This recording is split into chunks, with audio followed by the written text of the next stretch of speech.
Democracia M y Democracia TV presentan Diálogos con Francisco Rocha. Diálogos.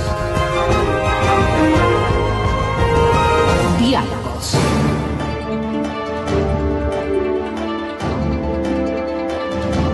Buenas tardes, amigos, estamos encontrándonos para iniciar esta semana con diálogos.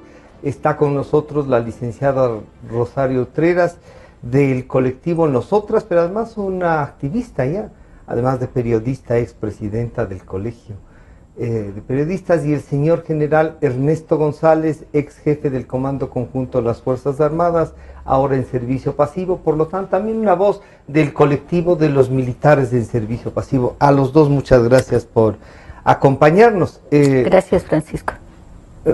Charito, ¿cómo vamos a enfrentar esta última semana? Ustedes han decidido ya, tienen una posición como nosotras. Sí. ¿Qué están pensando que puede pasar? ¿Qué hay que hacer esta semana? Y reflexionar, los colectivos, las organizaciones no gubernamentales, las organizaciones civiles, en estos 10 años han tenido dificultades o han sabido salir. Digamos, han sabido salir, sí están todavía. Así es. Pero ¿qué tipo de dificultades y qué reflexiones les trae estos 10 años? Bienvenida. Muchísimas gracias, Francisco. ¿Cómo está usted? Buenas tardes. Yo, en realidad, Francisco, quisiera comenzar diciendo que el colectivo Nosotras por la Democracia es una organización de mujeres políticas, feministas, que tenemos nuestro trabajo a nivel nacional. Es decir, las personas que aparecemos en televisión o en los medios, estamos representando a un gran conglomerado de mujeres en todo el país. Nosotras, como tú decías, y no creo que solo las mujeres, pero la mayoría de la sociedad civil se ha visto reducida, limitada, opacada para poder expresarse.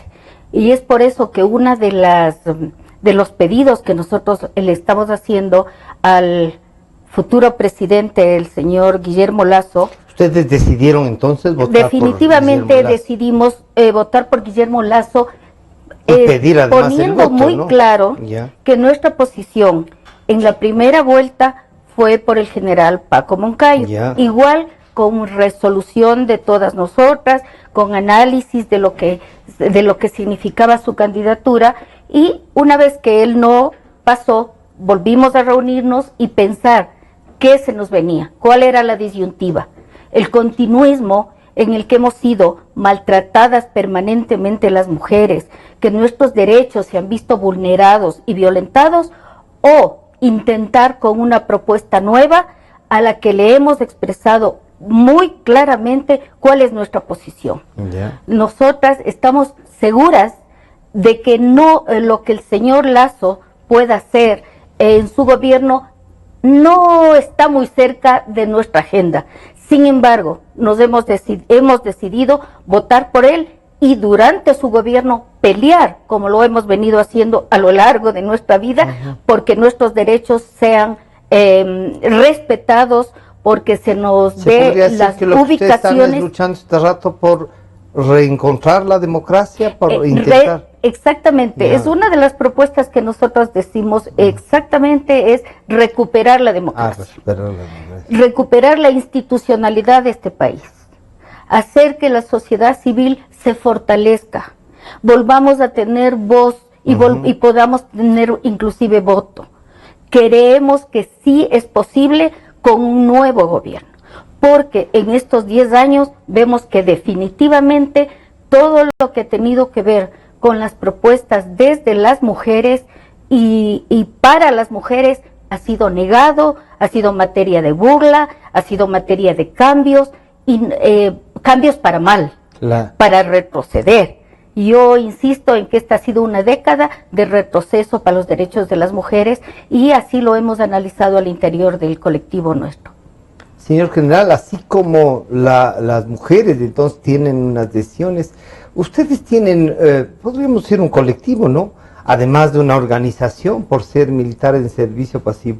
Pero ya desde el punto de vista del ex comandante, del ex jefe del Comando Conjunto de las Fuerzas Armadas, una evaluación de estos 10 años, incluso habiendo estado dentro de esos 10 años. Usted, bienvenido, buenas tardes, general. Gracias, Francisco, por la invitación, un gusto compartir con usted, doctora. Gracias. Bueno, la pregunta es muy amplia. Yo tuve la oportunidad por las funciones, por mi jerarquía, de pasar casi 7 años cerca de este gobierno y me permitió conocerle de primera mano sus actuaciones. Entonces yo sí puedo decir que a mí no me contaron, yo vi. ¿Usted vivió? Yo vi. Y sin lugar a dudas, pienso que en un balance pesan muchísimo más las acciones negativas de este gobierno, habiendo tenido la oportunidad de enrumbar al país, de sentar las bases de un verdadero progreso, de respetar la institucionalidad, de respetar la democracia. Y las Fuerzas Armadas no han estado exentas de esto. Se ha sufrido la desinstitucionalización de las mismas, ha habido afectaciones de todo tipo, porque una cosa es lo que se dice y otra cosa es la realidad. Ahí, la realidad. Yo podría enumerar muchos casos. Y justamente lo que sucede en la institución armada, eso repercute en todas las demás instituciones. Entonces, en estos 10 años yo sí veo un fracaso de este proyecto político del siglo XXI. Y lógicamente, para entender esto y con relación a la pregunta que usted me hace ya relacionada a Fuerzas Armadas, hay que entender y leer un poco lo que es el famoso Foro de Sao Paulo. El famoso Foro ¿Usted cree que el Foro de Sao Paulo es la semilla para este tipo de gobiernos y esta visión sobre varias instituciones? Lo es, porque después de la caída del muro de Berlín, del derrumbe de la Unión Soviética y todos sus proyectos, se reúnen el Partido de los Trabajadores y todo patrocinado por Cuba. Dice, bueno, replanteemos los objetivos y ahora qué vamos a hacer. Veamos la región. Veamos qué ha pasado, esto ha fracasado. Y se dan una serie de reuniones, ¿no es cierto? En donde nuestro país es signatario del mismo, nuestro presidente actual es parte de. Y en todas estas discusiones la piedra en el zapato vienen a ser las Fuerzas Armadas, porque para conseguir sus objetivos definitivamente las tienen que cooptar para sus intereses. Y eso viene dándose, lo que pasa es de que no se da de golpe, y por eso hay como que nos confunden, pero se va dando de a poco. Tienen un proceso, un programa, entonces ahí. Exacto. Entonces, en el caso de las Fuerzas Armadas del Ecuador, arranca con la Constitución del 2008, en donde hay una serie de cambios que se vienen dando: el voto facultativo de los militares, quitar las empresas que no estén relacionadas con la defensa, que el servicio militar no sea obligatorio, que la justicia ordinaria absorba a la justicia militar. Entonces se va preparando un escenario que lo van haciendo. Ahí van poniendo, perdón, general, la interrupción, pero van poniendo algunos caramelos de lo que la sociedad civil había estado discutiendo. Claro. Y le van poniendo partes que les invitó a votar por eso. Claro, indudablemente, y usted recordará que una de las primeras acciones de este gobierno en el 2007 es formar la Comisión de Derechos Humanos, que no nos oponemos a eso, que inclusive las Fuerzas Armadas aquí en Ecuador fueron las pioneras en Latinoamérica de tener esa capacitación, pero vienen con un discurso y con unas acciones de igualar a las Fuerzas Armadas del Ecuador con acciones que se cometieron en otras partes del continente. Entonces empiezan los refriegos, las peleas, y hasta ahora, porque el último... La salida del último comandante general, el señor general Castro, ¿usted cree que se agotó, que la paciencia de los generales, sobre todo el ejército, ¿no? Porque la declaración es del Consejo de Generales del Ejército. Así es. Las Fuerzas Armadas han ido sintiendo a lo largo de todos estos años todas estas afectaciones y mentiras y cinismo con que se han manejado a las mismas. Entonces, el general Castro no era un oficial cualquiera, pues es un oficial que en este proceso electoral de la primera vuelta receptó todas las novedades, pues. Y justamente eso es lo que le motiva a hacer su declaración, que en primera instancia lo hace directamente con el presidente el día lunes, al día siguiente de las elecciones. y con su disponibilidad en la mano. Pero el presidente, en vez de arreglar las cosas, de decir, bueno, ¿qué pasó? Presénteme pruebas, aclare, lo que hace después de un tiempo, le cesa en sus funciones. Entonces, también el general Castro representa a 41.000 hombres, o representaba a 41.000 hombres que también van presionando, pues. Van presionando y van diciendo estas cosas no son así. Y en ese proceso electoral tan apretado, tenían que manifestarse. Y bien que lo hicieron, porque caso contrario, otra fuera la historia también en este momento. Sí. Esta ha sido la realidad. Es una situación. Una institución como las Fuerzas Armadas, dicha de la voz de su ex jefe del Comando Conjunto. Uno diría, hemos sido a veces injustos. Ustedes han analizado el tema militar. Como mujeres hemos sido injustos a veces el querer exigir más y decir, oigan, ustedes 10 años no han reaccionado. Bueno, sí, la verdad es que sí, nosotras hemos estado pendientes de lo que pasó obviamente en el país. No solo son las Fuerzas Armadas, son los periodistas, son los trabajadores, las mujeres, los empleados, las personas jubiladas, todos los sectores hemos recibido de alguna manera maltrato, agresividad, desconocimiento inclusive de las tareas que les corresponden, que creo que es una de las cosas que pasó con las Fuerzas Armadas.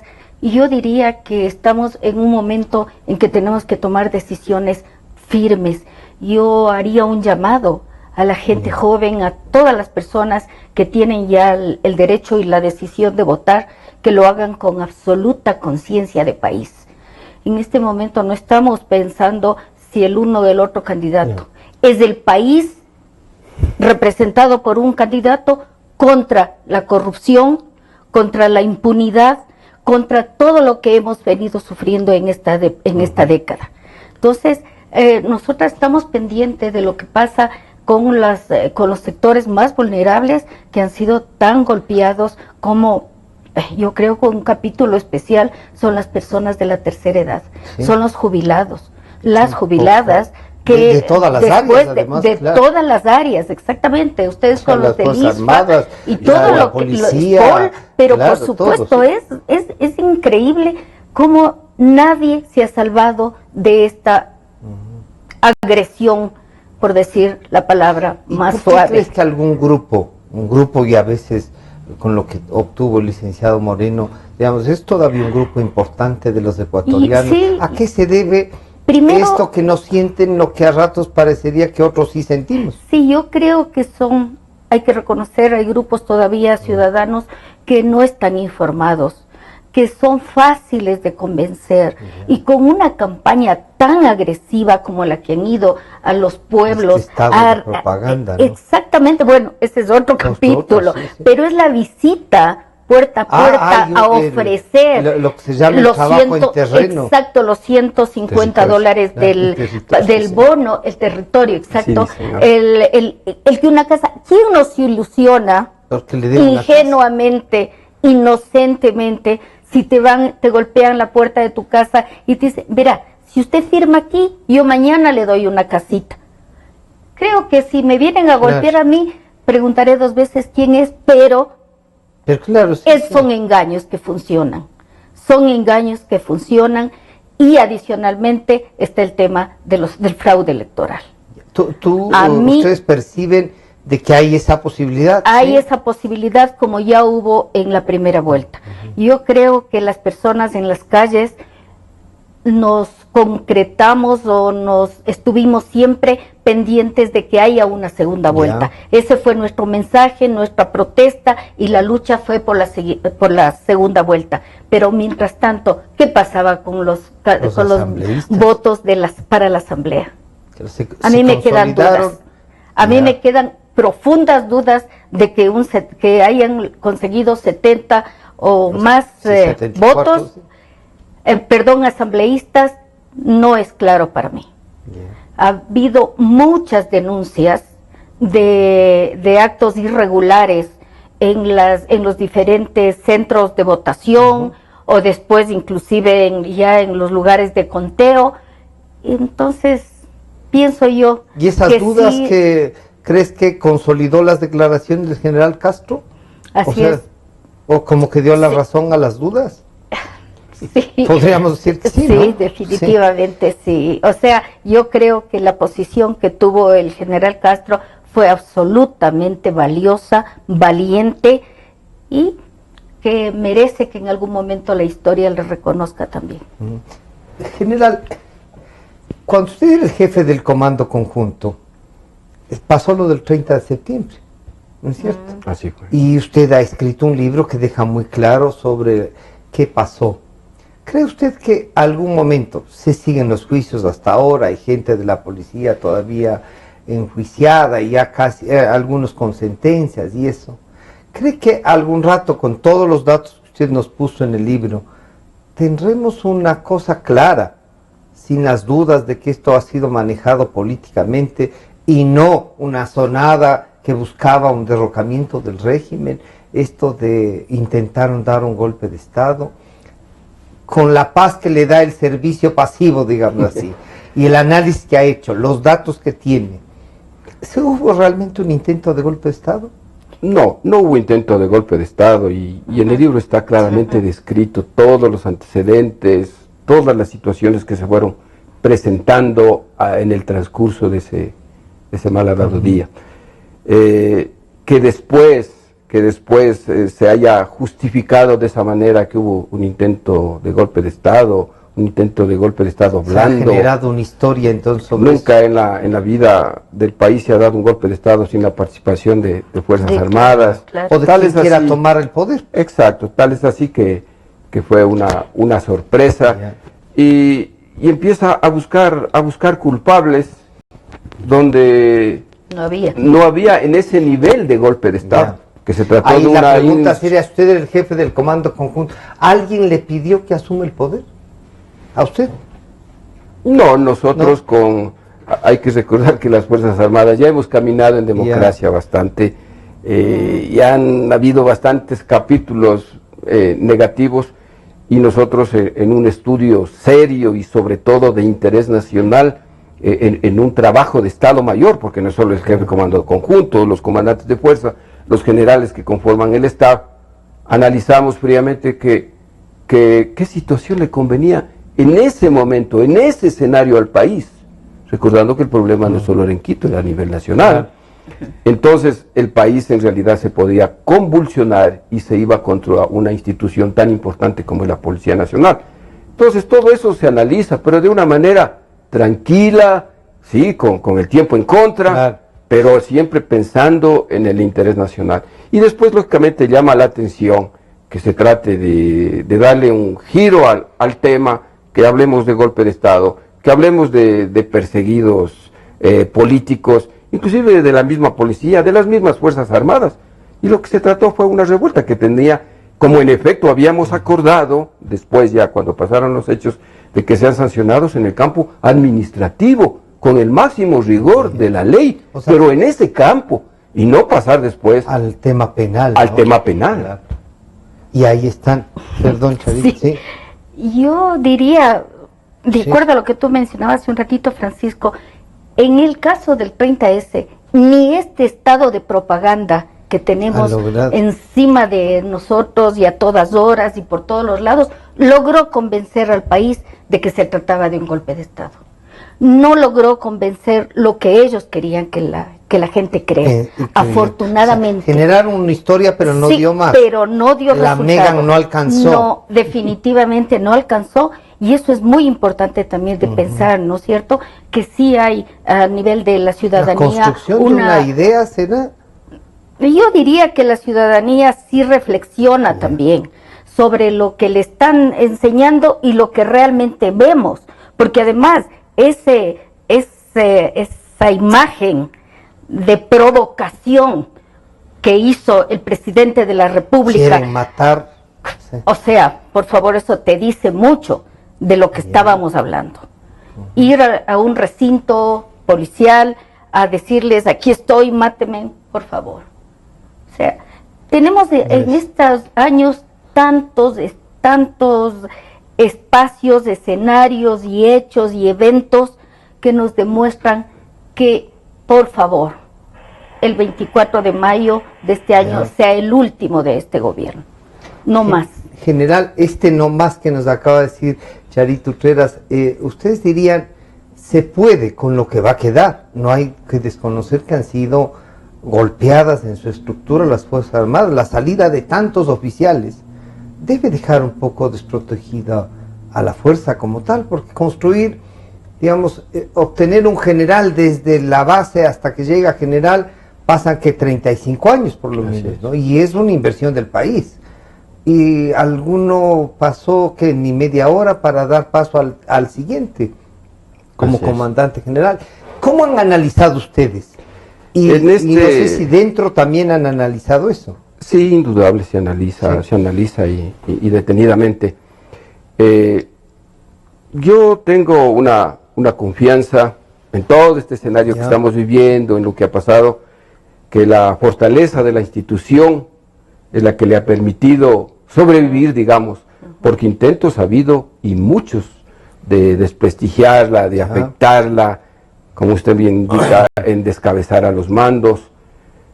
Y claro que no es una institución inmaculada, pues siempre hay elementos negativos, como en todas partes, o gente que también cae en el engaño, como por ejemplo con la nueva ley de seguridad social, decir las ventajas van a ser estas supuestamente, y se tienen que pasar al otro régimen, desconociendo un régimen especial.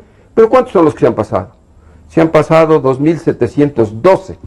¿Y cuántos son las Fuerzas Armadas? ¿Se han pasado ya? Sí, pero ¿cuáles son? Los soldados, los cabos, a lo mejor uno que otro subteniente, que todavía no tienen la visión completa de lo que es la institución, de lo que es el régimen especial de la seguridad. Pero las Fuerzas Armadas son 41.000 efectivos, pues. Entonces eso representa el 1%, tal vez, ¿no es cierto? ¿Y en qué tiempo se han pasado estos 2.000 y pico de soldados? Desde el mes de octubre que se aprobó la ley, y con la propaganda atosigante de todos los sábados y todo lo demás. Pero déjeme decirle, Francisco, para reforzar un poco esta idea, las Fuerzas Armadas al momento se encuentran en una vorágine, ¿no es cierto? Hay pasiones de un lado, del otro, desbordados. Está sufriendo. Están viendo la del país. En el macroambiente. En el macroambiente. Están sufriendo esas afectaciones, pero sin lugar a dudas en los análisis que nosotros hacemos, que conversamos entre la familia militar, porque hay una familia militar, pues. Tenemos hijos, parientes, etcétera, etcétera, que abrazan la carrera militar. Como un médico, sus hijos normalmente tienen la tendencia a ser médicos. Entonces, en ellos hay el pensamiento claro de ser una institución de protección de los derechos, garantías y libertades de los ciudadanos. Y al ser institución de protección es lo que le obliga al general Castro a salir a los medios y decir, bueno, esto está pasando, queremos esta situación. Y tengo la plena certeza, para la tranquilidad de los ecuatorianos, porque estamos en una democracia. ¿Así los que han quedado? Sí, yo tengo confianza. ¿O no se sentirán comprometidos por la designación? No, yo he conversado, yo conozco.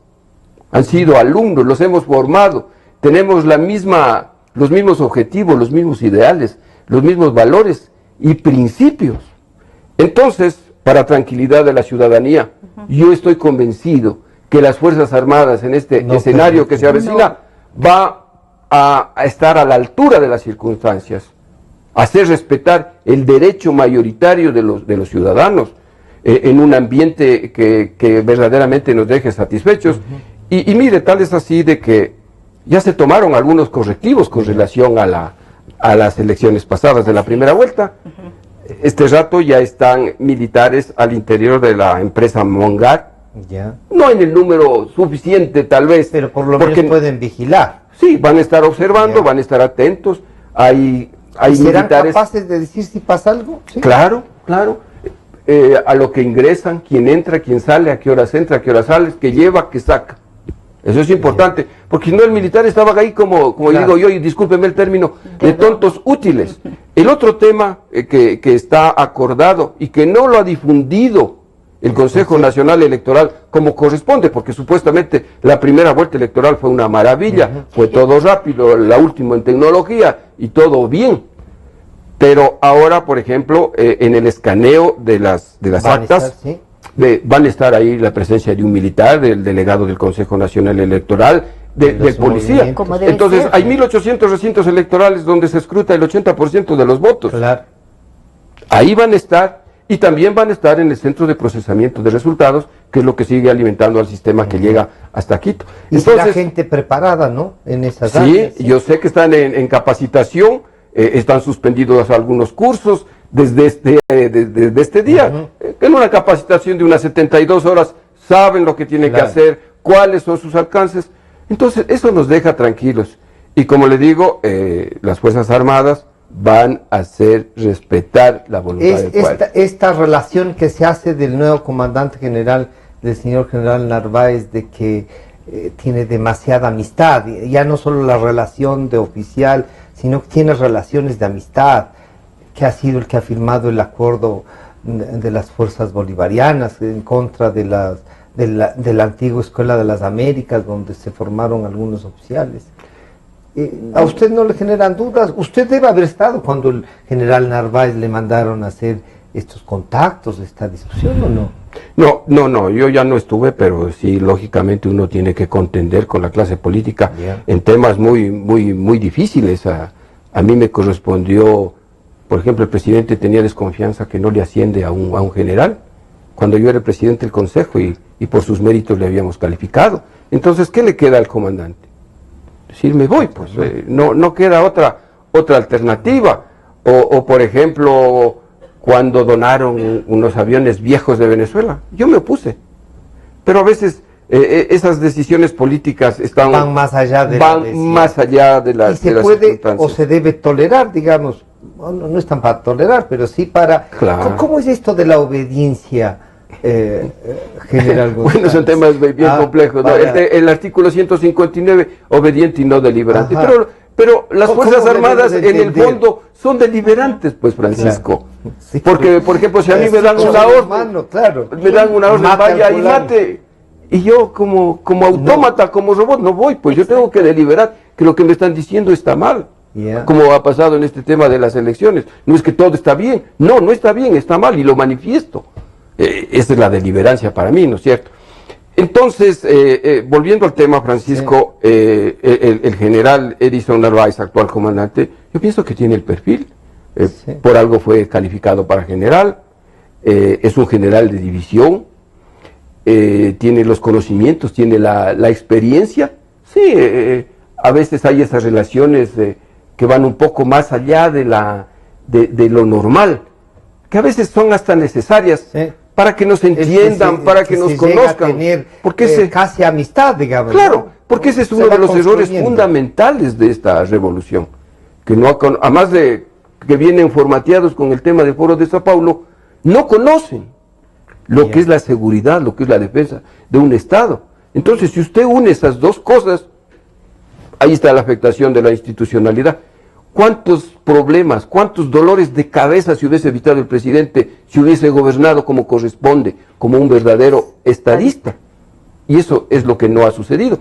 Entonces, el general Narváez, yo no puedo meter las manos al fuego, pero por sus antecedentes, por sus conocimientos, por su experiencia, que sí hay una va a estar a la altura de las circunstancias. Les voy a pedir hacer un pequeño corte para regresar con este diálogo. Estamos con Rosario Utreras y el general Ernesto González y vamos a seguir buscando algunas ideas de estos 10 años de gobierno y lo que puede pasar el domingo. Enseguida volvemos.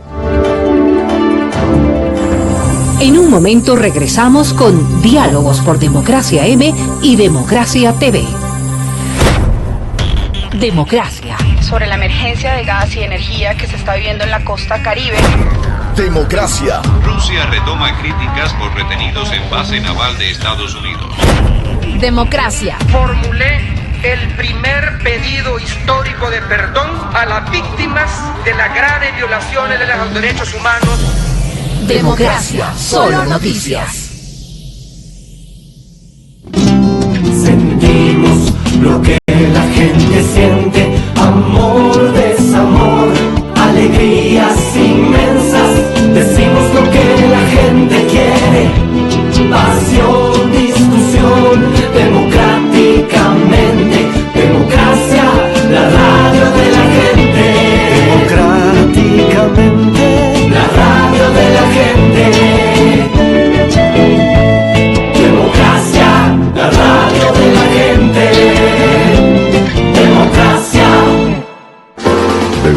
Distrito Metropolitano de Quito.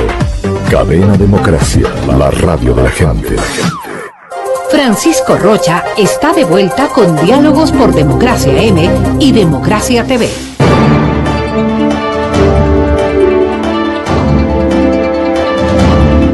Estamos de regreso con Rosario Utreras y el general Ernesto González. Charito, ¿cómo enfrentamos entonces? Esto es una descripción, y claro, lo de la institucionalidad. Algunas gorditas horrorosas han estado, Verás, Francisco, o sumisas, de todo ha habido. De todo ha habido. De todo ha habido. Pero yo quisiera, ¿será injusto eso? Sí, yo quisiera retomar la frase del general en cuanto a la de ser deliberantes. A mí me gusta mucho eso. ¿Sí? Es la primera vez que oigo que un militar declare que tienen que ser deliberantes. Y yo relaciono eso un poquito con el ejercicio nuestro de periodistas, cuando supuestamente nos piden que seamos imparciales. Y no podemos ser imparciales. Porque tenemos una formación, tenemos igual que usted, si yo tengo una noticia de la violación de un niño o de una niña, no puedo decir, así ha pasado, y no ponerle algo de mí, no poner algo de cada uno de nosotros y de nosotras. Lo que tenemos que tratar de ser es objetivos, ¿verdad? Y adicionalmente, nosotras las mujeres nos hemos declarado libres, rebeldes y sumisas jamás. Aunque haya habido ejemplos claros de sumisión en este gobierno de sumisión de parte de las mujeres.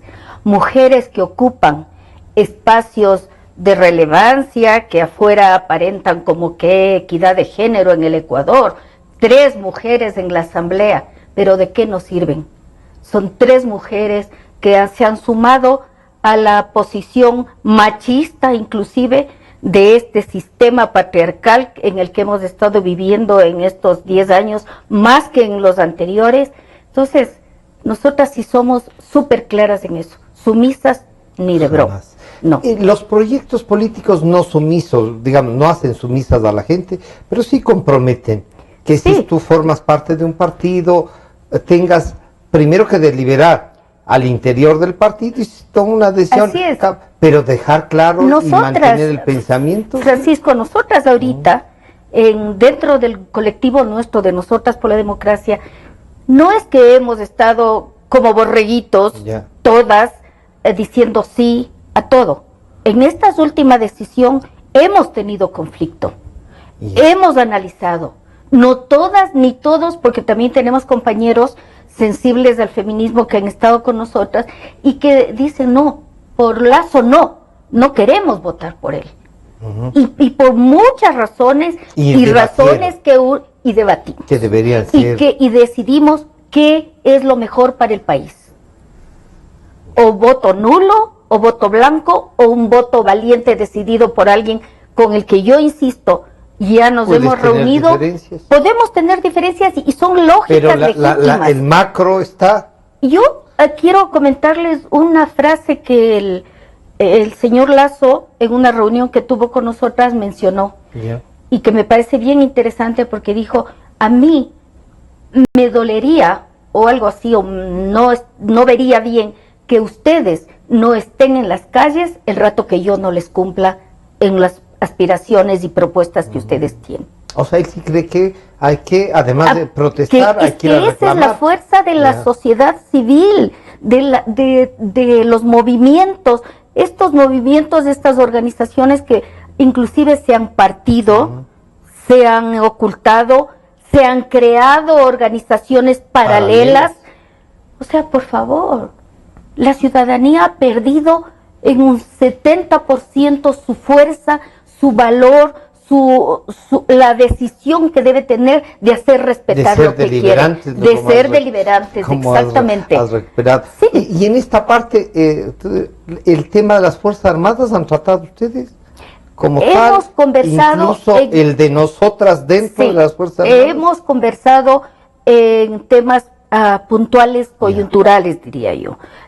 Como por ejemplo el momento que el general Castro salió a pronunciarse, nos pareció interesante, nos pareció valioso, insisto, y dijimos, qué bueno, se produjo a raíz de la primera vuelta un binomio, un binomio muy interesante. Ciudadanía en las calles y Fuerzas Armadas tomando las decisiones correctas. Eso nos permite en este momento hablar de las elecciones del 1 de abril, del domingo próximo. Esa suma sana, esa suma... Que no era una conspiración. No, para nada. Y no nos hemos conocido, no nos hemos visto, para nada, sino que el interés ciudadano se puso de manifiesto con hombres, mujeres de todas las edades, de todas las condiciones y áreas políticas en las calles, y por otro lado las Fuerzas Armadas haciendo respetar esa decisión del voto del ecuatoriano y de la ecuatoriana en las urnas.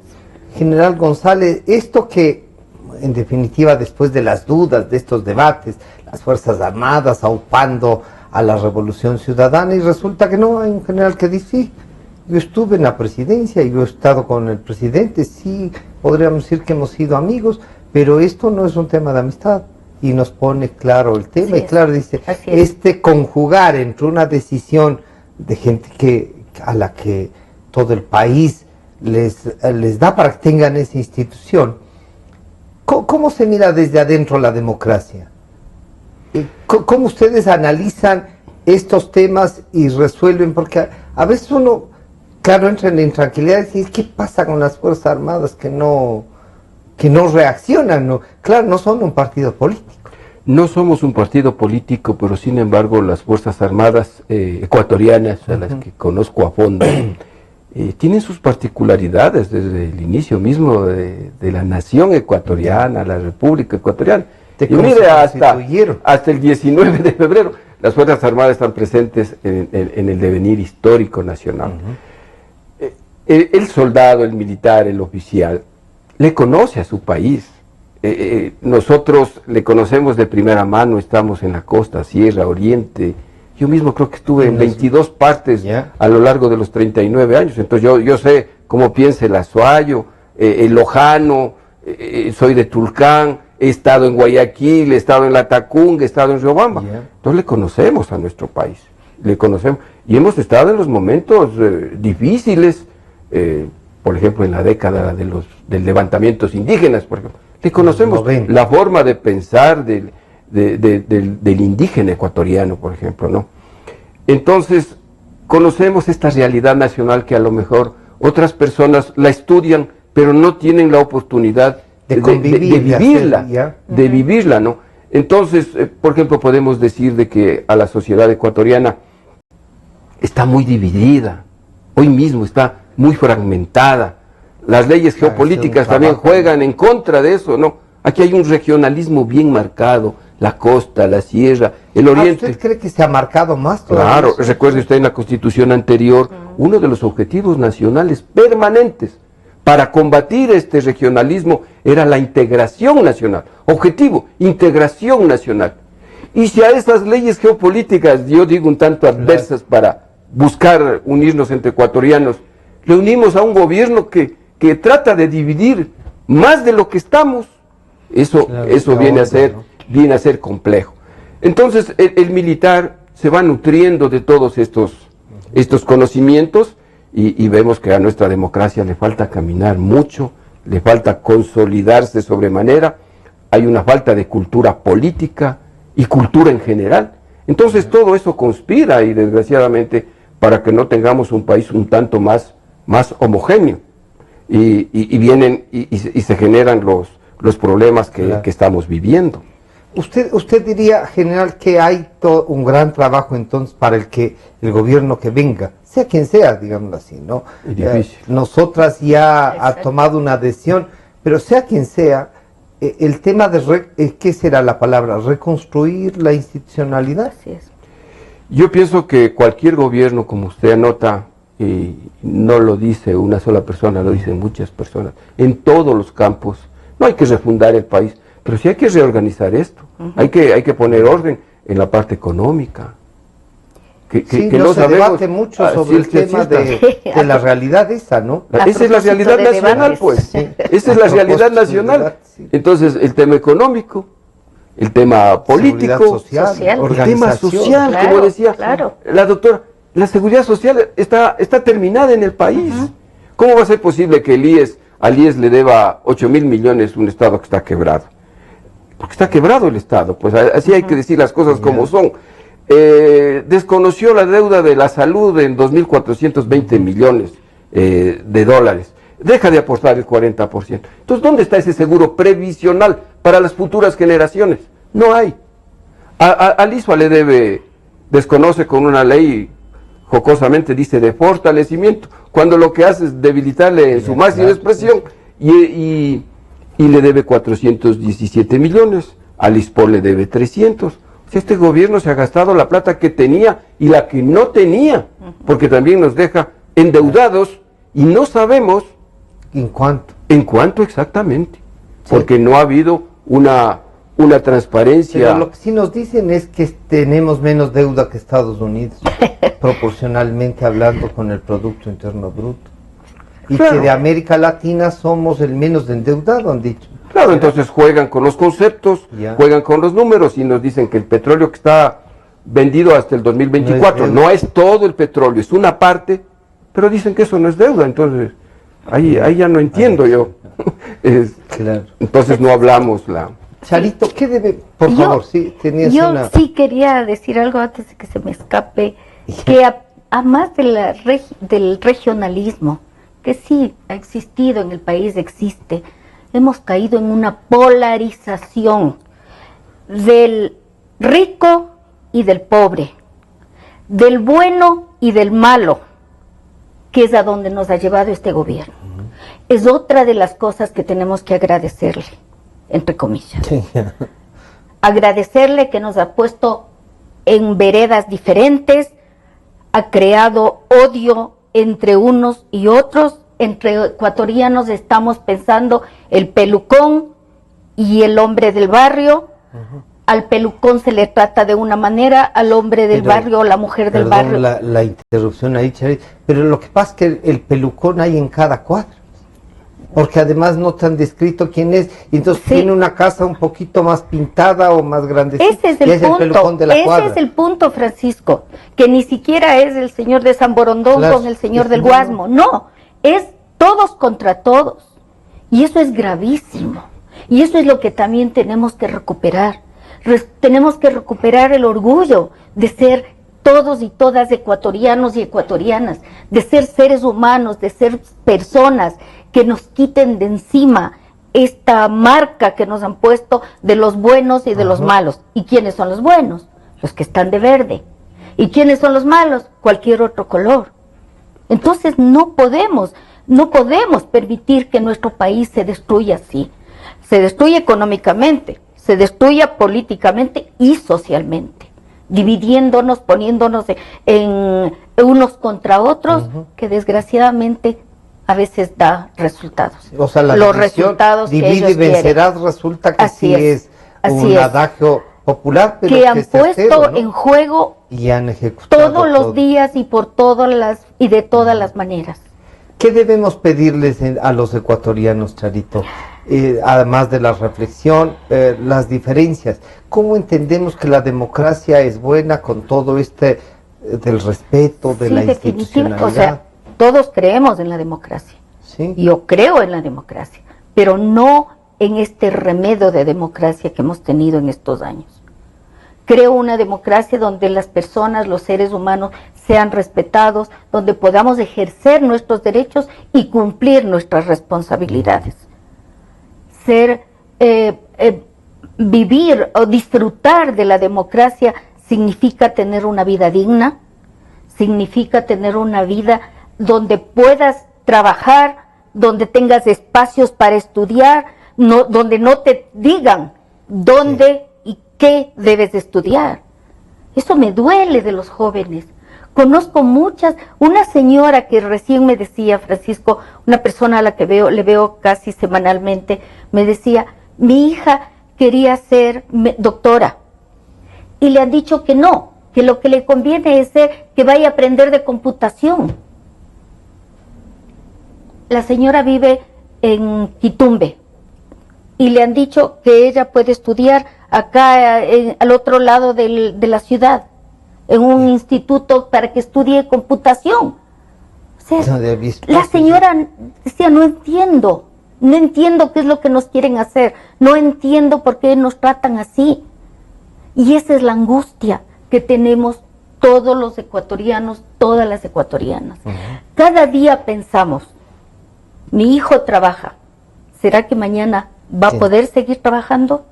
¿No será que la empresa va a cerrar porque la situación económica es tan grave que todos están buscando cómo deshacerse de su empresita y más bien ir a hacer cualquier otra cosa? Tenemos muchas angustias. Yo insisto que estas angustias, y eso es lo que yo pediría, que sumemos esfuerzos para que esa angustia de vivir todos los días pensando qué más va a pasar hoy día, se termine. General González, en cambio las Fuerzas Armadas, ¿qué deben esperar? ¿Cómo deben comportarse en este proceso? ¿Y qué aspiraría usted como un ex jefe del Comando Conjunto que se reenrumben? ¿Por qué sectores? ¿Y qué hay que hacer en todo caso? A ver, yo empezaría diciendo que estos temas de qué hay que hacer, cómo hay que recuperar la democracia, cómo hay que recuperar la economía, cómo hay que combatir la corrupción, pienso que es una tarea de todos. Y esto no tiene una sola respuesta, esto tiene varias respuestas. Por ejemplo, si hablamos de corrupción, tiene que empezar desde el hogar, tiene que empezar desde la educación, inculcando estos valores, principios en la sociedad ecuatoriana, con más democracia, pues que las funciones del Estado cumplan el rol que tengan que cumplir, la Contraloría, la Procuraduría, los organismos independientes, etcétera, etcétera. Es en todos los ámbitos en los que uno tiene que atacar para combatir y para reinstitucionalizar el país, porque no podemos engañarnos, el país está de mal en peor. Y en este campo, perdió. Claro, y en este campo las Fuerzas Armadas tienen que jugar el rol preponderante con su prudencia, con sus análisis, con su actuación, porque no debemos olvidarnos de que cuando hay estados que fallan o estados fallidos, es porque ya falló a todos. Recordando de que la autoridad del Estado, por ejemplo, y de todas las instituciones que nos gobiernan, tiene que ser una autoridad legal, tiene que ser una autoridad legítima, dado legítimamente por el pueblo. He ahí la importancia de las elecciones. ¿No? Tiene que tener una autoridad moral, nuestras autoridades. Y mire cómo estamos. ¿Tendrán autoridad moral? Pregunto, ¿dónde está la lista de Odebrecht? No sé, a lo mejor salga en junio y las altas esferas del gobierno estén ahí nombradas. Capaz que están ahí. ¿No es cierto? Claro. Entonces, pero también, y el rol preponderante de Fuerzas Armadas, hacer institución de protección, en última instancia la autoridad es fuerza. En un Estado, llegadas las circunstancias, la autoridad es fuerza, y por eso están las Fuerzas Armadas, lógicamente cumpliendo lo que manda la Constitución, las normas y las leyes. Es decir, que en esta empresa de reconstituir al Estado, estamos todos, están los medios de comunicación, con objetividad, con transparencia. A todos nos toca una parte y todos tenemos que arrimar el hombro. Claro, sí. Einstein decía que el mundo es peligroso, no por las amenazas que se ciernen sobre él, sino que es peligroso por la gente que se sienta a la vera del camino a mirar lo que pasa. Y pienso que la gente que podemos dar nuestro criterio, nuestra opinión, que podemos conducir acciones, la tenemos que hacer. General, ¿ha sido un error que las Fuerzas Armadas formen parte de un gobierno? No se olvide usted que a la Armada se le entregó la parte de hidrocarburos. Y ahí coincide con lo que usted decía, el Foro de Sao Paulo dice que primero hay que darles trabajos específicos al interior del gobierno y corromperlos. ¿Cree que lograron eso? En todas instituciones hay gente que no está acorde a las circunstancias. Mire, le cuento rápidamente un tema en Venezuela. Nuestros oficiales iban a hacer cursos de perfeccionamiento a Venezuela. Ya. Pero estando yo de comandante general del ejército, vinieron y me entregaron un informe de lo que estaba pasando en Venezuela. Y nuestros alumnos, en vez de ir a aprender, no aprendieron nada, y allá se convirtieron en profesores más bien. Entonces, ¿qué teníamos que hacer? Impedir que la gente se vaya a perfeccionar allá. Porque no era perfeccionamiento, sino estaban dañándose, claro. Entonces, en Venezuela están peleando la clase militar. Primero son parte del proyecto político gobierno. Y están peleándose para, además de ser militares, tener una función pública y tener un doble salario. O sea, a esas instancias se ha llegado en ese país, ¿no es cierto? Una cosita, Francisco, sí. Yo diría que más del foro de Sao Paulo que he mencionado muy bien en general, nosotros tenemos otro guión que aquí se ha seguido, y es el de Goebbels de Alemania. ¿Tú consideras que la aplicación de toda esa teoría de comunicación? 1, 2, 3, 4, exactamente. O sea, Goebbels es un maestro de la revolución. Sí, yo diría que Goebbels con otros apellidos costeños, que todos conocemos, pero ese es el guión que aquí se ha seguido para destruir fundamentalmente a la sociedad civil. O sea que ha habido un ataque, diría, concertado entre todos. ¿Y los medios que hemos jugado?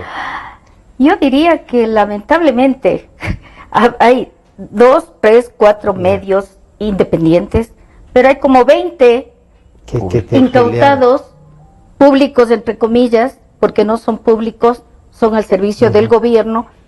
Entonces, estamos jugando en canchas desiguales. Definitivamente.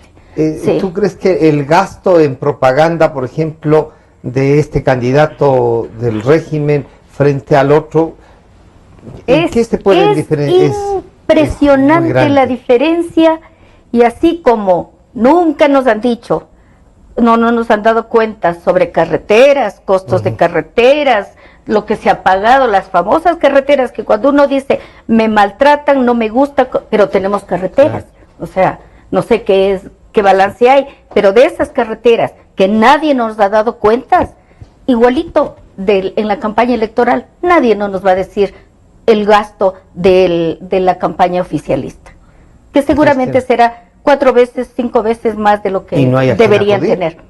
No hay quien acudir. No hay, exactamente. Se nos está acabando el tiempo, así que les voy a pedir en estos últimos minutos las reflexiones que ustedes crean que se deba hacer para llevar adelante este proceso. Y claro, ya por lo menos Charito nos ha dicho que va a votar por el señor Lasso, que así es la decisión del colectivo y que van a respetar. ¿Ustedes como servicio pasivo han tomado decisiones también frente a eso o cada uno, como se dice? No, indudablemente que se conversa de estos temas, y yo puedo decir categóricamente que una gran mayoría de oficiales, de voluntarios, de tripulantes, de aerotécnicos en Quito, Guayaquil, Cuenca, están muy claros de que estos 10 años de desgobierno ha sido nefasto para el país, en primera instancia, y después por la institución. Y justamente ahí es cuando nosotros tenemos que tomar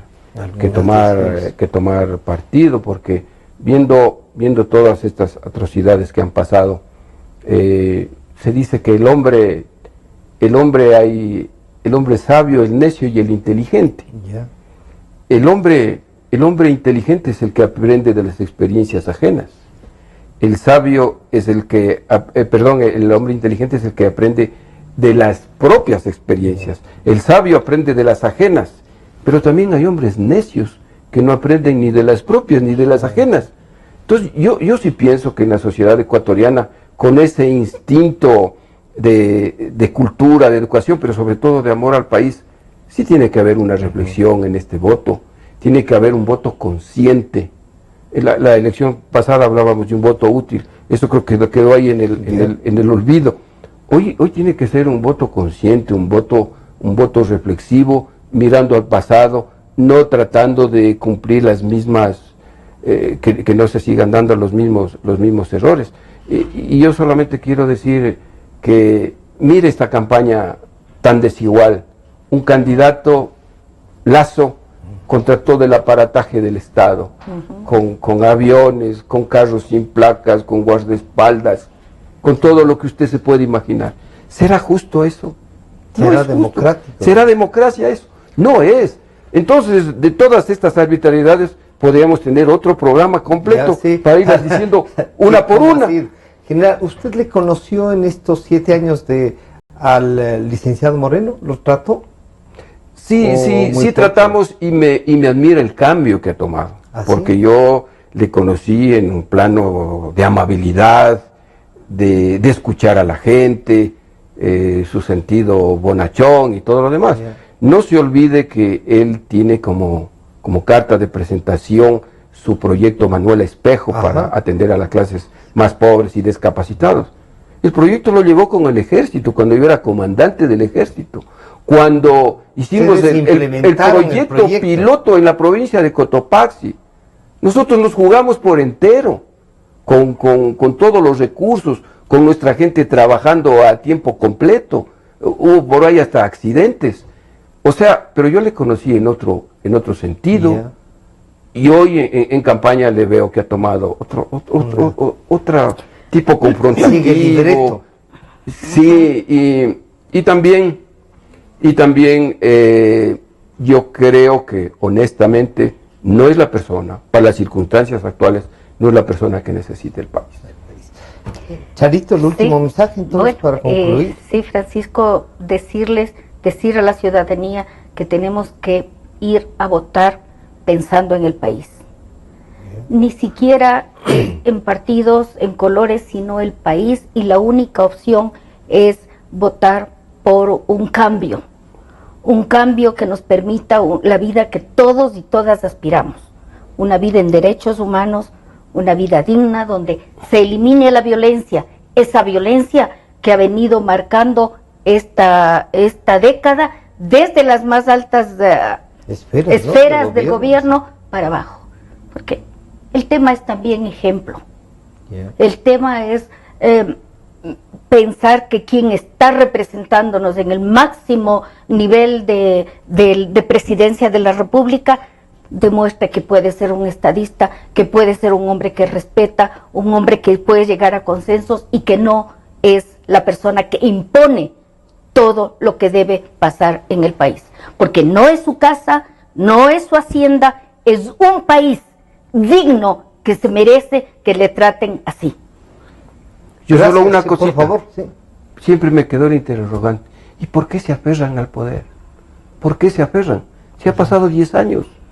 ¿No será bueno la alternancia? Entonces ahí me asaltan muchas dudas. Esto de aferrarse y de no querer irse, a usted le genera muchas dudas, muchas dudas.